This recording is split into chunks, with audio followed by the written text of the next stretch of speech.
Buenos días, gente en la roca. Es un gran gozo estar aquí esta mañana. Wow, qué presencia del Espíritu Santo durante la alabanza hoy. Amén. Amén. Damos bienvenido a todos que están visitándonos esta mañana. Si estás con nosotros por la primera vez, nada más levanta la mano, por favor. El equipo de ayudas, muy bien, hay uno acá, bien, unos acá. Gracias, equipo de ayudas, que entregan sus paquetes de bienvenidos. Bienvenido. Qué bueno que está aquí con nosotros esta mañana. Pues nosotros estamos tomando una pausa, un reposo, ¿verdad? De nuestra serie durante este año, nuestra visión del año, alcanzando propósitos eternos. Entonces estamos tomando un reposo espiritual, aunque mi esposita me dice que yo no puedo predicar temas de reposo, pero estamos en Salmo 34. Y quiero que me acompañen ahí nuevamente. Las últimas semanas hemos visto el poder de la alabanza. La semana pasada vimos el poder de la búsqueda de Dios. El salmista David está hablándonos nuevamente esta mañana acerca de un tema muy, muy importante. Acompáñenme al Salmo 34, versículos 7 a 14. 7 a 14 dice: para defender a los que temen al Señor, su ángel acampa alrededor de ellos. Prueben ustedes mismos la bondad del Señor. Dichoso aquel que en Él confía. Ustedes son sus fieles que les temen al Señor. Pues a quienes le temen nunca les falta nada. Los cachorros del león chillan de hambre, pero los que buscan al Señor lo tienen todo. Hijos míos, acérquense y escúcheme. Voy a enseñarles a honrar, otra versión dice, a temer al Señor. ¿Quién de ustedes anhela vivir mucho tiempo? ¿Verdad que sí? Claro. ¿Quién quiere vivir y llegar a ver el bien? También, ¿verdad? Sí. Eviten entonces que su lengua habla mal. Eviten que sus labios profieren mentiras. Apártese del mal y practiquen el bien. Busquen la paz y no la abandonen. Como les dije, los primeros 6 versículos hemos visto el poder de Dios, cómo Dios nos transforma a través de la alabanza, a través de buscando a Él. Y ahora nuevamente el Señor nos desafía aquí. El salmista nos escribe acerca de un punto con mayor importancia. Y tristemente no se escucha de ello muchas veces en la iglesia cristiana hoy día. ¿Cuál es? El tema de esta mañana se llama, como dicho aquí, el temor del Señor. Es tan importante que David lo menciona aquí 4 veces. 4 veces. Entonces debemos que verlo, ¿verdad que sí? Amén. Entonces, en un momento les voy a dar la definición de qué es el temor del Señor. Pero antes de eso, vamos a la primera pregunta de esta mañana. ¿Qué hace el temor del Señor en nuestras vidas? ¿Qué hace el temor del Señor en nuestras vidas? Versículo 9 nos enseña y nos da la respuesta. Dice: a quienes le temen nunca les falta nada. A quienes le temen nunca les falta nada. Pues ya este mes, gracias a Dios por su provisión, gracias a Dios por su fidelidad, yo voy a cumplir 12 años ya aquí en este hermoso país, México, en León, Guanajuato. Amén. Y estoy muy contento de continuar viviendo mi propósito eterno. Dios está haciendo cosas grandes aquí en nuestra iglesia. Dios está haciendo grandes cosas en mi vida, en la vida de mi esposa, mi familia. Pero si nosotros, por ejemplo, salimos a platicar con alguien, muchas personas hoy día creen en Dios, ¿cierto o no? Hasta muchas personas hoy día también creen en el amor de Dios. ¿Por qué? Porque la Biblia dice que Dios es amor. Así es. Dios es amor. Entonces, si yo salgo aquí en la calle y platico con alguien acerca del amor de Dios, ¿van a estar en mi contra o van a estar a favor de? Pues muchas personas van a estar a favor de, porque creemos en el amor de Dios, pero aún hay grandes necesidades en sus vidas. Tristeza, enfermedad, soledad. Yo he tenido experiencia a compartir con personas, hombres en la cárcel.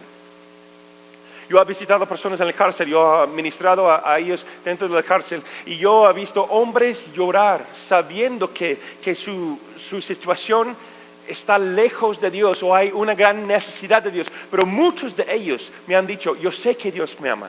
Yo sé que Jesús me quiere, yo sé que es por mi culpa que yo estoy lejos de Dios, pero Dios me ama. Pero aún hay una gran necesidad en su vida y se sienten apartados de Dios. Hace unos años una visión se sembró, una semilla, un sueño sembró en el corazón de mi esposita acerca de Misión Compasión. ¿Qué es Misión Compasión? Y en unas semanas, unos meses, vamos a estar saliendo nuevamente, vamos a estar en Misión Compasión. ¿Qué es? Que todos los hombres, mujeres que están en los semáforos, que vienen de otros países, estamos aquí cerca a nosotros, el riel del tren y los trenes, que va viajando las personas de Guatemala, de Belice, de Venezuela, de Centroamérica, ¿verdad? Hemos visto mucha necesidad, muchas personas que desean los navidades o cuando hacemos con el equipo de evangelismo, vamos saliendo y vamos compartiendo, damos despensas, damos un sándwich, un jugo, una Biblia y compartimos el Evangelio de Dios.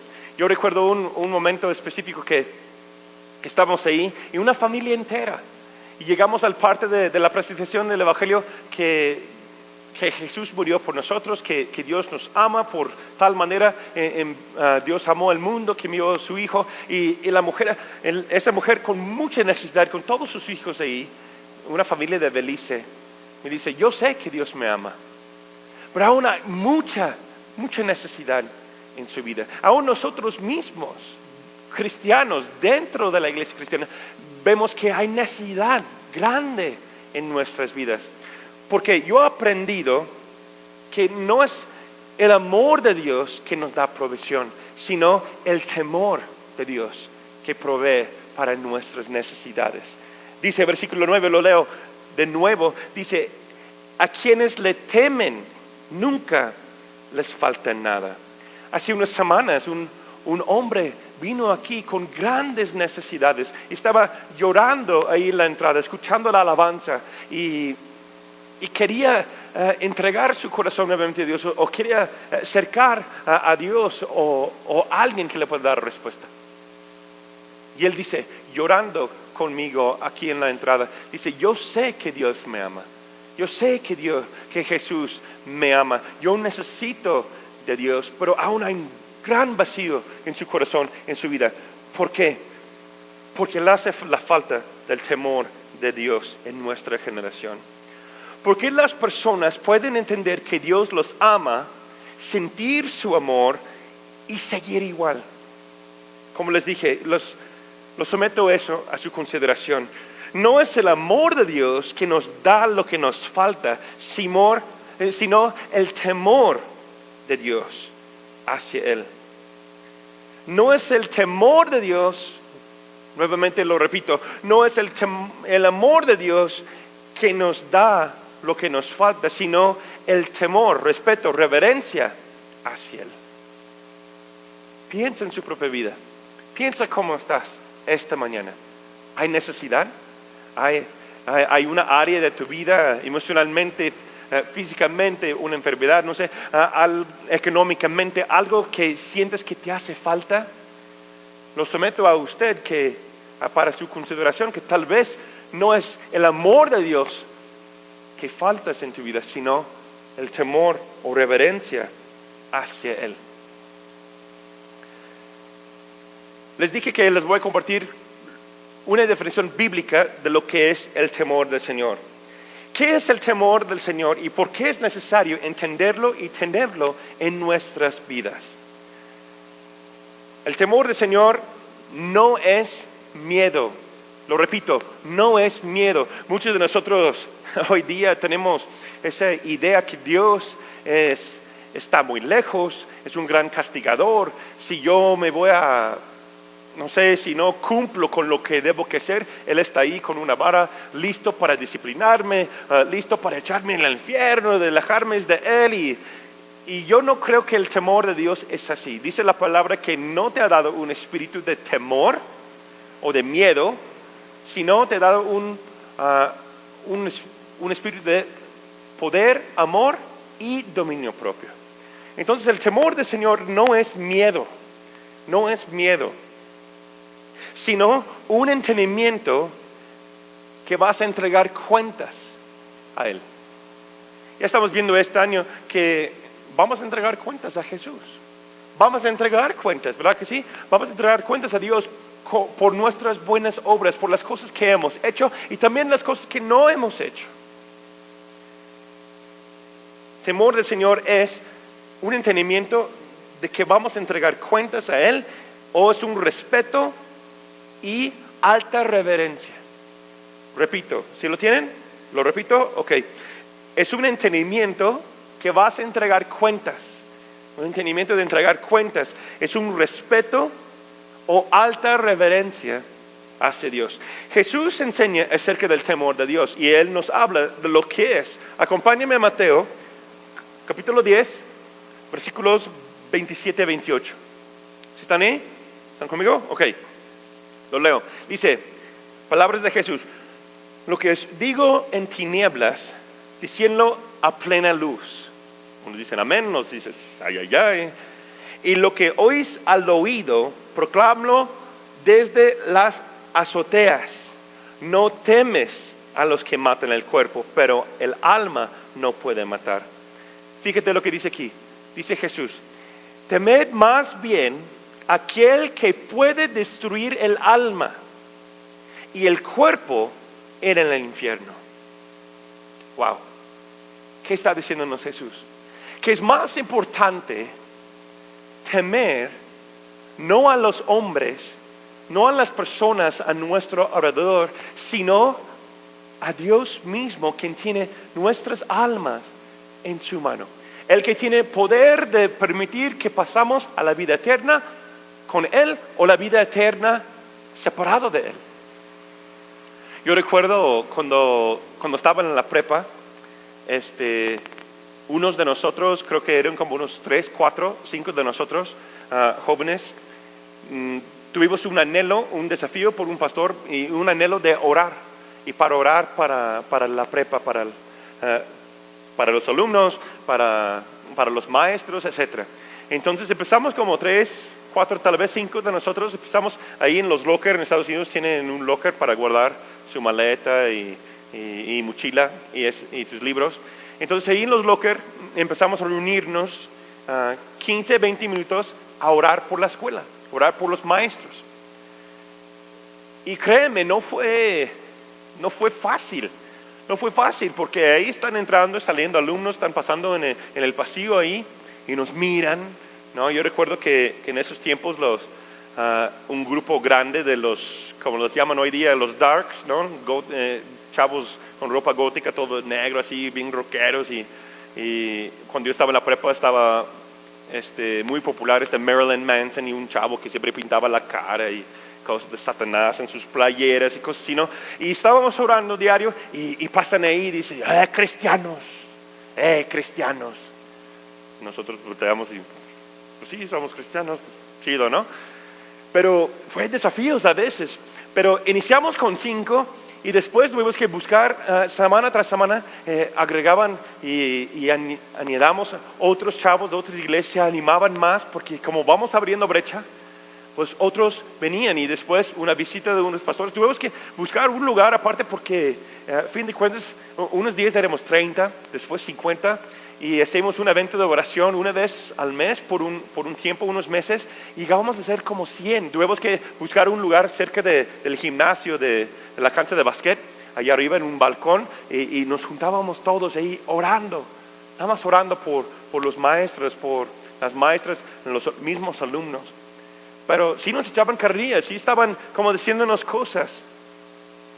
Entonces, yo he aprendido en mi vida, personalmente, yo he aprendido que no es tanto el amor de Dios. Yo sé que Dios es amor, yo sé que Dios nos ama, pero más bien es el temor de Dios que nos da la valentía, que nos levanta con coraje, con una visión, alcanzar un propósito. Es el temor de Dios y el entendimiento de que vamos a entregar cuentas a Él, que hay una mayor reverencia a Él, que no tememos lo que piensan los hombres. Yo he aprendido que es el temor de Dios que nos da el poder con el Espíritu Santo de ser testigos y hacer cosas extraordinarias. Amén. El temor de Dios es lo que Dios nos da para quitar ese temor de las personas, para que podamos hacer lo que Dios nos ha llamado a hacer. Una pregunta para ti esta mañana. ¿Cuál es tu reacción ante las personas que critican tu fe o relación con Jesús? ¿Cuál es tu reacción ante esas personas? Puede ser en el trabajo, puede ser con la familia, aún mismo en el mismo matrimonio, la misma familia, que tus papás tal vez no son creyentes o tu cónyuge no es creyente, ¿verdad? ¿Cuál es nuestra reacción ante ellos? Muchos creyentes batallan con esos sentimientos. Hay un temor, o más bien un miedo de las personas. ¿Qué van a opinar? ¿Qué van a decir? ¿No? Como les dije, yo he aprendido en mi vida que es el temor del Señor que nos libera del temor de los hombres. Porque cuando estamos pensando, fíjate, cuando estamos pensando en lo que dice Jesús, cuando estamos pensando cuál es la opinión de Dios de mi vida, y no tanto de los hombres, yo puedo vivir, hacer cosas más allá. Yo puedo caminar en lo sobrenatural, yo puedo caminar en lo extraordinario porque estamos fuera de nosotros mismos, porque sabemos que alguien más está viéndonos. Una pregunta más. ¿Temes lo que los demás piensen de ti? ¿Temes lo que dice tu esposo, lo que dice tu esposa que no es creyente? Tal vez sus hijos, unos hermanos, tíos, tías, primos. ¿Sientes nervioso, nerviosa cuando se toca ciertos temas con amigos, familia, etcétera? Mira, fíjate lo que yo creo y quiero que me entiendan. Yo creo que muchas veces cuando sentimos nerviosos o nerviosas o hay un miedo de hablar de las cosas de Dios, muchas veces es por causa de Jesús. Déjenme explicar lo que me refiero. ¿Cuántas veces cuando sí compartimos nuestra fe, sí compartimos o invitamos a alguien a la iglesia, cuántas veces decimos algo parecido como esto? Pues Dios te ama. Ven a mi iglesia y vas a experimentar a Dios. Sí, yo sé, aunque es una lema en la lona aquí afuera y yo creo que aquí estamos experimentando a Dios. Pero ¿cuántas veces hablamos de Dios en general? Porque mira, muchas personas creen en Dios en nuestra cultura. Aquí en nuestro país es común que las personas piensan o creen en Dios. Van a misa o rezan, oren. Aún dentro de la misma iglesia cristiana las personas pues creen y piensan en Dios, ¿verdad que sí? Sí. ¿Eso es algo bueno? Claro que sí. Pero es Jesús que desafía es Jesús que nos hace pensar diferente. ¿Cuántas veces hablamos de Dios en general? Yo recuerdo una vez cuando apenas iniciamos la iglesia, estamos en la casa, un grupo de jóvenes, una señorita como de 19, 20 años, estaba así platicando y yo dio un tema, no me recuerdo de qué era realmente, pero entregué un tema y tuvimos una oración y tiempo de convivio y ya después se fueron todos y se quedó esa señorita platicando con mi esposo y yo y bien molesta. Ella decía, fíjate Natán, y supuestamente era cristiana por unos años y estaba visitándonos en la célula, pero ella dice, fíjate Natán que no estoy de acuerdo con lo que estás diciendo. Digo, bueno, ¿y por qué no? Y me dice, porque mi Dios, mi Jesús, no me habla como tú estás hablándome ahorita. Interesante, ¿no? Mi Dios, mi Jesús no me habla así. Yo estaba nada más usando la Biblia, compartiendo un tiempo de lo que decía Jesús. Entonces yo le dije con toda franqueza, con mucho amor en mi corazón, y dije, tal vez tú Dios no habla así, o tú Jesús, pero el Jesús de la Biblia sí. ¿Por qué? Jesús mismo nos dice, acompáñeme a Lucas 9, 25 a 26. Como les dije, muchos creen en Dios. Creen que Dios es amor, creen que Dios le da bendición, le da vida, etc. Pero Jesús desafía la cultura, la mente, dogmas y tradiciones de nosotros.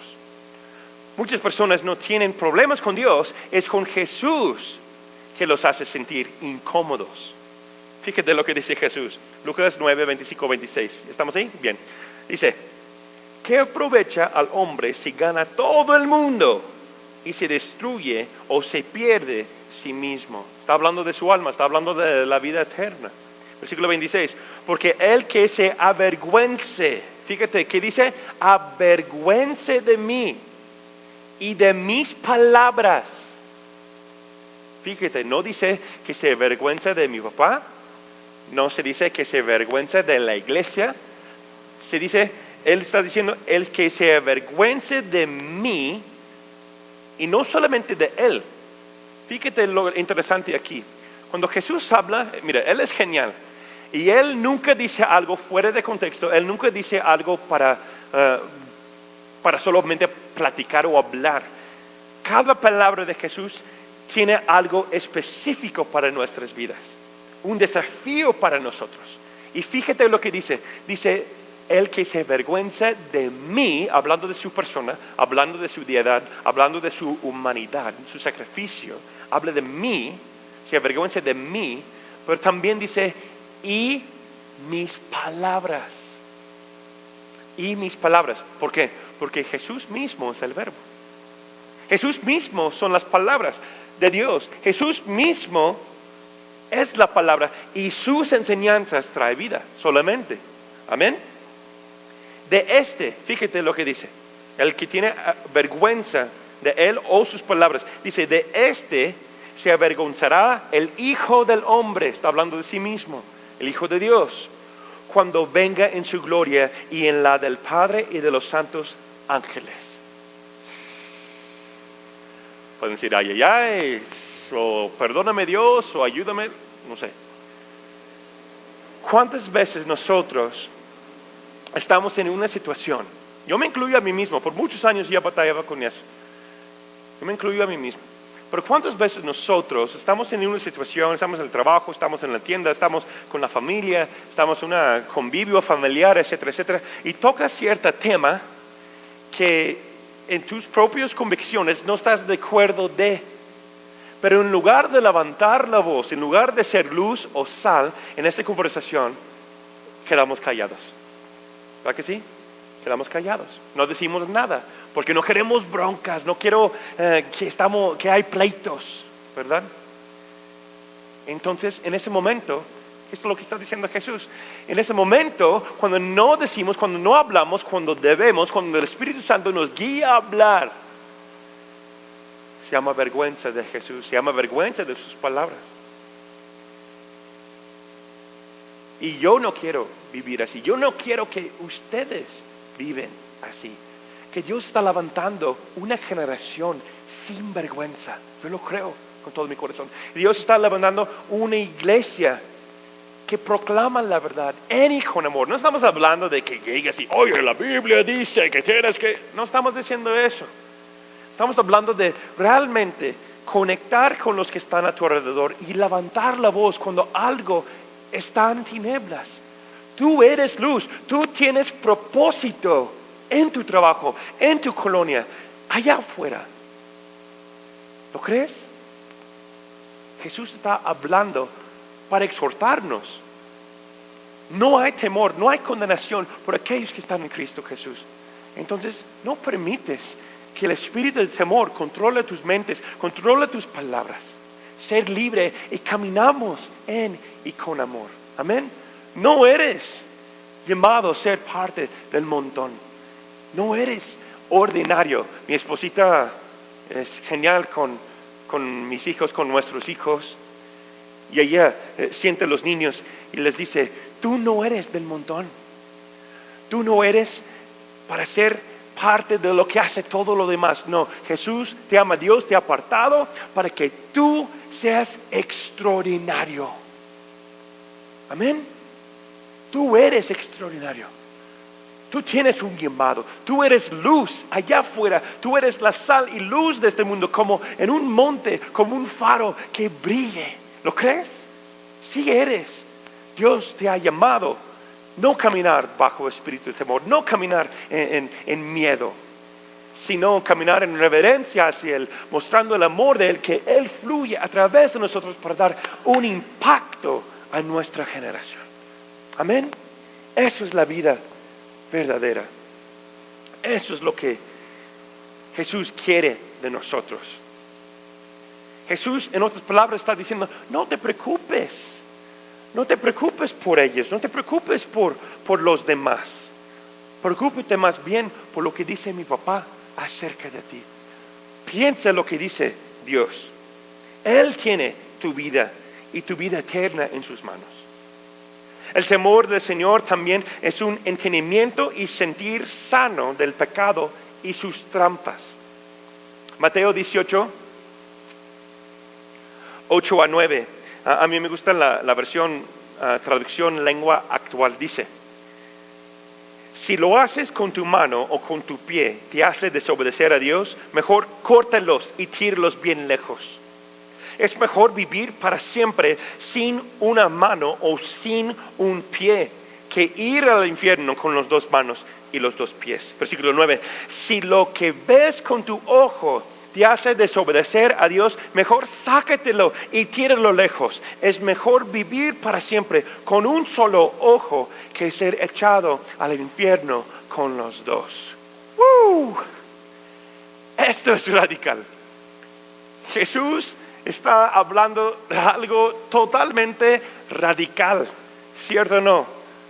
Mira, ya fuimos a la iglesia. ¿Y qué aprendiste hoy en la iglesia, hijo? Pues fuimos a la iglesia y el pastor nos dijo que vamos a cortar las manos y los pies y sacar ojos.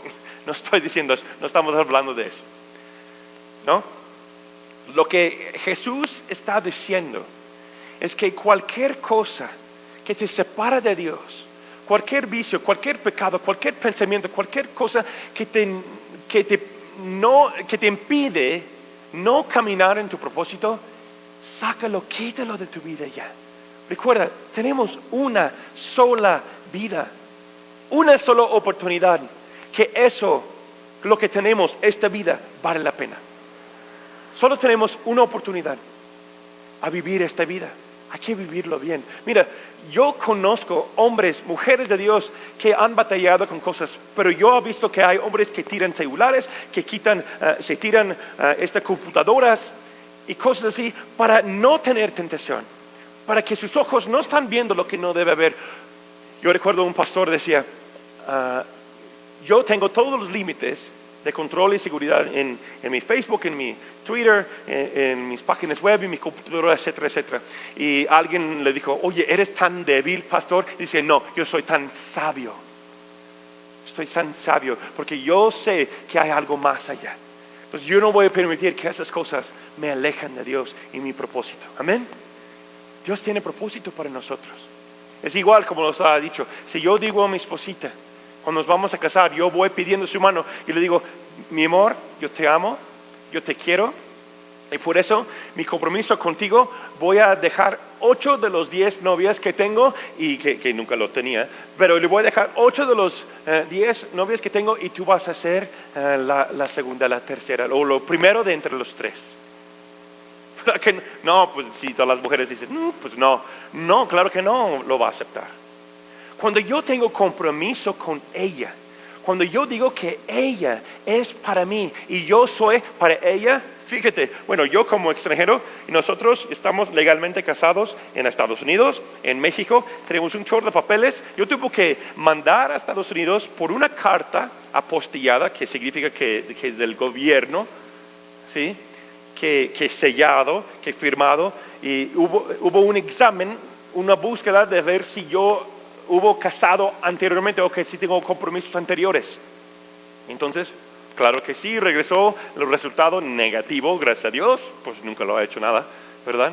Y tuve que mostrar eso a Civil aquí, que mira, yo no tengo nadie. Mi compromiso es solamente contigo. Solamente contigo. Que tú eres la única. Y yo firmo un compromiso. Que yo soy tuyo, tú eres mío y nosotros vamos a estar juntos. Amén. Eso es el matrimonio. Es el pacto del matrimonio. Es lo mismo, por eso Dios nos dio el matrimonio. Es lo mismo que Dios quiere de nosotros. Pero a veces, tristemente, no lo vemos de esta manera. Lo vemos que es una opción. Cuando Dios dice, no, yo quiero que tú seas el único para mí. Que tú seas mi pueblo y yo seré tu Dios. Y tú y yo tenemos pacto, no hay ningún otro Dios ajeno. El momento que tenemos vergüenza de lo que piensan los hombres, estamos permitiendo que hay otros amores. Se llama el egoísmo en nuestras vidas, mis propios sentimientos o la opinión de los demás, y no estamos viviendo totalmente para Dios. No estamos viviendo totalmente para Él. Y Él está diciéndonos, yo quiero ser el único, no te avergüences de mí. Yo recuerdo cuando me iba a casar, yo conozco, mira, las fiestas mexicanas son extraordinarios, llenos de pasión y mucho así, mariachis, todo un show, ¿no? Grandioso, ¿no? Nuestra cultura está llena de pasión. Cuando te vas a casar o cuando tienes una quinceañera, lo que sea, ¿cómo lo hacemos? Lo hacemos a lo grande. Lo hacemos a lo grande y queremos que todos sepan que nos vamos a casar, que vamos a celebrar ese día. Mira, cuando estás enamorado de alguien, no es difícil hablar de él o de ella, ¿verdad que no? Cuando alguien es tu todo, cuando algo te llena la vida, cuando experimentas que eso es real, es un amor verdadero, es fácil, escúcheme, es fácil hablar de ello. Porque no es un acto religioso, sino de experiencia, de que sale y fluye de tu corazón. Cuando yo conozco a Jesús, cuando yo conozco a Dios de manera íntima, de manera personal, y unos de ustedes lo están sintiendo en este momento, amén, es el Espíritu Santo que está acercando a tu corazón. Cuando yo lo experimento, como lo experimentamos hoy, la adoración, la alabanza, como está en ese momento ahorita, cuando lo vamos experimentando y lo sentimos y ya sabemos que Dios es real, como decía el salmista anteriormente, prueban y ven que Dios es bueno, lleno de bondad. Tienes que hablar de ello. Es fácil hablar de ello porque te llena la vida. Amén. Fíjate, una declaración. No existe trabajo, relación, actividad, adicción, vicio, ni ofensa que vale el dolor y sufrimiento de vivir eternamente apartado de Dios y su gloria. Haz lo que tienes que hacer, hermanos. Arregla lo que tienes que arreglar. Fíjate, es como un doctor nos dice, y no estoy declarando muerte sobre nadie, es como un doctor dice, tienes cáncer. Y eso personalmente me está afectando porque el familiar mío ya tiene cáncer. Y dice, tenemos que operar para liberarte de esa enfermedad. Tenemos que cortar parte de tu cuerpo y echarlo lejos para que tu cuerpo, para que tu vida, proteger tu vida, para que no te mueres. Jesús está diciendo lo mismo. Cualquier cosa, cualquier ofensa, falta de perdón, cualquier pecado, vicio, lo que hay en tu vida, córtalos como un cáncer espiritual que está destruyendo tu alma. Córtalo fuera de tu vida para que vives para Él, para con Él. Amén. Si usted, y nuevamente no estoy declarando vida, si tu hijo, tu hija requiere una reunión, por ejemplo, y dicen los doctores que tú eres el único, la única que puede donar, que tienes el par, ¿qué harías? Pues tengo que orar, pastor, porque no sé. No, claro que no, ¿verdad que no? Harías bueno, ¿dónde firmo? ¿A qué horas? ¿Cuándo es la cirugía? ¿Cómo lo hacemos? Dime, y estoy ahí, ¿cierto o no? Sí, ¿por qué? Porque entregas tu vida para tus hijos, los amas. Ni es una discusión. Es lo mismo. Harías lo que tenías que hacer para cambiar la situación. Espiritualmente estamos hablando de lo mismo, hermanos. haz lo que tienes que hacer para arreglar el asunto, para que no te pierdes la vida eterna, para que no te alejes de Dios. Fíjate lo que dice acerca de las primeras iglesias. Hechos 9, 31. Hechos 9, versículo 31. Dice, entonces las iglesias tenían paz por toda Judea, Galilea y Samaria. Eran edificadas andando en el temor del Señor, fíjate bien, y acrecentaban fortalecidas por el Espíritu Santo. Mira, hablaban del amor de Dios, la salvación de Jesús, pero una creencia fundamental, principal de las primeras iglesias cristianas era el temor de Dios. El temor de Dios. Porque sin el temor de Dios, vivimos bajo el miedo de los hombres. El Espíritu Santo, Dios mismo, no quiere que vivimos bajo esclavitud de ninguna cosa. El temor del Señor fue un principio fundamental de la primera iglesia, hermanos. Yo quiero llamar eso es como el equilibrio divino. El temor del Señor nos hace entender que hay límites también, fronteras en la vida. Hay lugares donde el Padre no puede alcanzar, pero su justicia y su palabra sí. Por ejemplo, muchos de nosotros ya sabemos y conocemos la historia del hijo pródigo, ¿verdad? El hijo pródigo recibe la bendición, el amor de su papá, pero no hay respeto hacia él. Entonces, ¿qué hace el hijo? Toma su herencia y se va. No malgaste en la vida, mujeres, cosas materiales, etc. Y un día está ahí con los puercos literalmente, comiendo basura, y luego le dice, ¿qué estoy haciendo? ¿Qué onda contigo mismo? Él hablando con sí mismo, ¿no? Pero mi pregunta para ustedes es, ¿dónde estaba papá? ¿Dónde estaba el papá? Así es, estaba en el patio, estaba en la casa.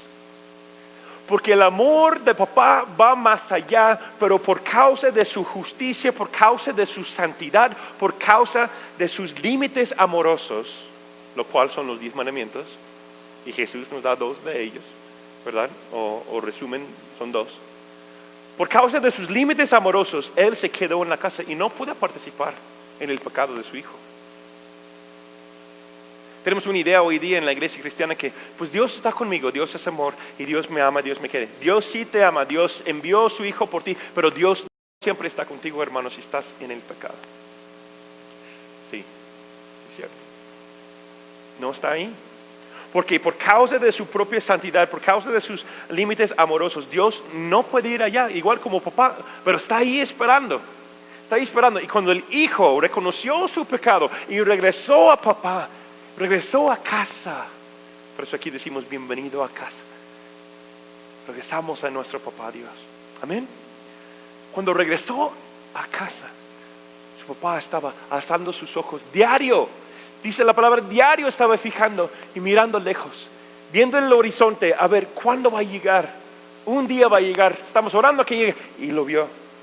¿Y cuál fue su reacción cuando lo vio? Pues ya es tiempo que regrese ese muchacho y le voy a decir unas cosas, a ver. No, ¿qué dice? Que bajó de su lugar, de su trono por decir, y fue hacia él, como Jesús dejó su gloria y vino hacia nosotros. Y fue corriendo hacia él y lo abrazó y lloró y dice, él dice, papá, soy pecador y no he hecho las cosas mal, perdóname papá, recíbeme como uno de sus esclavos, un siervo. Dice, claro que no, eres mi hijo, eres mi hijo. Y le dio vestiduras blancas, un anillo que representa identidad, perteneces a esta casa, bienvenido, vamos a hacer fiesta, vamos a hacer lo grande. Tal vez fue un mexicano él, ¿no? No sé, lo recibió de nuevo con gozo, pero no estaba allá en el pecado. Fíjate, no podemos esperar que el amor de Dios nos protege si cruzamos ciertos límites. ¿Cuáles límites? Incredulidad, falta de ética, inmoralidad sexual, ofensas, falta de perdón. Dios no está ahí, hermano. Dios no está ahí, no puede estar ahí porque Él es Él es digno, Él es santo. Su palabra nos guía para que no salimos de los propósitos de Dios. Por eso necesitamos acercarnos a Él. Acercarnos a Él. Dios nos ha dado su iglesia para establecer límites sanos para nuestras vidas. ¿Qué quiere decir eso? Vamos a Hebreos 10 y vamos por terminar. Hebreos 10, 24 a 25. Tengámonos en cuenta unos a otros. ¿Estás pensando en tus hermanos aquí? ¿Estás pensando, tomas en cuenta tus hermanos de la fe? A fin de estimularnos al amor y las buenas obras. Entonces, ¿qué quiere decir? Tomamos en cuenta los unos a los otros. Estamos aquí en la iglesia para apoyar, echar la mano, exhortar. Oye, hermano, ¿por qué? Mira, no estás sirviendo. Te faltó ese domingo. ¿Por qué no fuiste? Mira, estamos orando por ti. Ven, échale ganas. Tú tienes propósito, hermano. Vamos a orar que sigues en tal ministerio. Vamos a orar que sigues siendo parte. Versículo 25. No dejemos de congregarnos como es la costumbre de algunos. ¿Sí? Sino animémonos unos a otros y con más razón ahora que vemos que aquel día se acerca. ¿Qué día? El día que regrese Jesús. El día que nos va a juzgar. El día en cuando vamos a entregar cuenta. ¿Sí? Y una nota aparte, tal vez les interesa, a mí me llamó la atención. Igual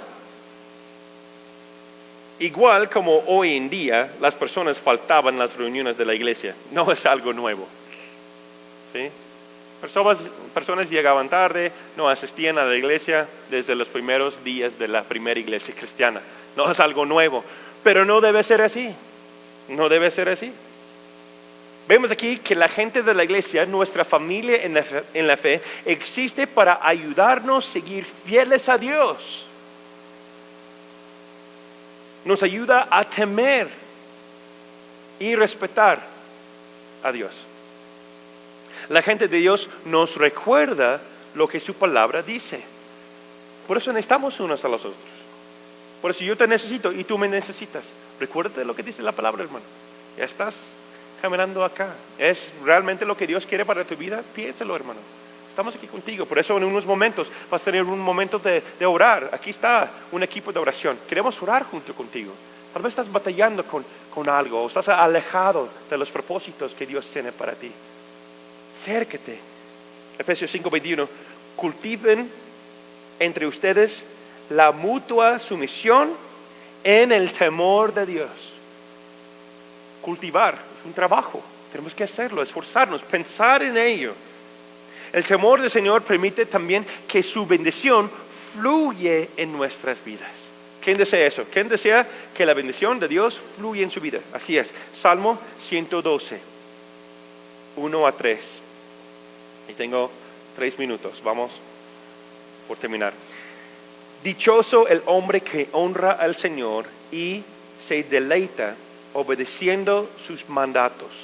Sus hijos tendrán poder en la tierra y serán bendecidos por su rectitud. Su casa rebosará de bienestar y de riquezas. Wow. Y su justicia permanecerá para siempre. ¿Quién desea tener bendición en su casa? Para siempre, todos los días. ¿Cuándo viene eso? Cuando estamos juntos, dando reverencia a Dios y buscando a Dios, y cuando estamos con un temor hacia Él, una reverencia hacia Él. Descansamos en el amor de Dios cada día. Pero esto solo funciona porque aceptamos sus límites y su orden en nuestras vidas. Eso es el temor de Dios. No quiero fallarle a Él. Por eso dice el salmista, por eso yo guardo tu palabra en mi corazón para no pecar contra ti. Porque quiero darte respeto, Señor. Tú eres justo, tú eres santo, tú eres digno. Quiero respetarte con mi vida. Cuando entiendo y sé dónde están los rieles, por decir, de la vida, puedo correr tan rápido como puedo en esa dirección y la bendición de Dios va a fluir en y a través de mi vida. ¿Por qué los trenes toman mucho tiempo para frenarse? Porque están en 2 rieles en su propósito y va rápido hacia la visión, hacia la meta. Es lo que Dios quiere para nosotros, lo que deseamos para cada uno. Que estamos ahí con los límites de Dios, el amor de Dios y el temor de Dios y vamos directo a nuestro propósito, sin frenos. Amén. Amén. Cuando entendí en mi vida, cuando entendí que mi vida no es mío, eso me ayudó a caminar para Jesús. Cuando entendí que mi vida era para Dios y pertenece a Él, porque Él murió por mí y luego va a regresar por mí, mi vida está mucho mejor. Lo entregué a Él y me lo regresó mucho mejor. En conclusión, ¿necesitas arrepentirte de cruzar ciertas fronteras o límites en tu vida? Algunos de nosotros esta mañana, esta tarde, necesitamos pedir perdón a Dios, a un familiar o a alguien cerca de nosotros, porque no estamos caminando como debemos, no estamos caminando en los límites amorosos de Dios. Pide perdón. Como les decía antes, haz lo que tienes que hacer para arreglar ese asunto. No permites que hoy termine sin arreglar ese asunto. Has hecho el intercambio de vino, entregues tu vida a Él y luego Él te da vida nueva. En este momento hay un equipo de personas que desean orar junto contigo. Tal vez usted ha batallado con vergüenza o temor ante los hombres. Tal vez tú dices, pastor, es que hablar de Jesús, que yo soy como tímido. Pero mira, fíjate, no es tu carácter que te guíe, sino el poder del Espíritu Santo. Pues yo quiero orar. Quiero orar y en ese momento puedes pasar, recibir oración. Aquí estamos, queremos orar junto contigo, pero yo quiero orar por 2 cosas. Uno, que no hay vergüenza, que no hay temor del hombre en tu vida. Que viene una unción fresca del Espíritu Santo para darte este poder, para que seas testigo. Amén. ¿Quién lo recibe? Bien. Y también cualquier cosa que no va con la palabra de Dios, si hay una tentación, un vicio, un pecado, cualquier cosa que hay, córtalo ya. El Señor te va a dar el poder para que seas transformado a través de su palabra. Te damos gracias, Señor, esta mañana, esta tarde. Yo oro, Señor, por cada uno. Son varios, Señor, que están recibiendo tu amor, que están recibiendo tu paz, Señor, que estás sanando cuerpos, estás sanando relaciones en este momento. Gracias, Espíritu Santo. Fluye a través de tu iglesia. Darnos un poder. Quita todo temor, toda vergüenza, toda pena de nuestras vidas para que podamos declarar, como dice tu palabra, que seamos un faro en un monte. Queremos declarar con un voz de júbilo, Señor, con gozo, que tú eres nuestro Rey, tú eres nuestro Dios. Damos gracias, Señor, y todos los que están de acuerdo decimos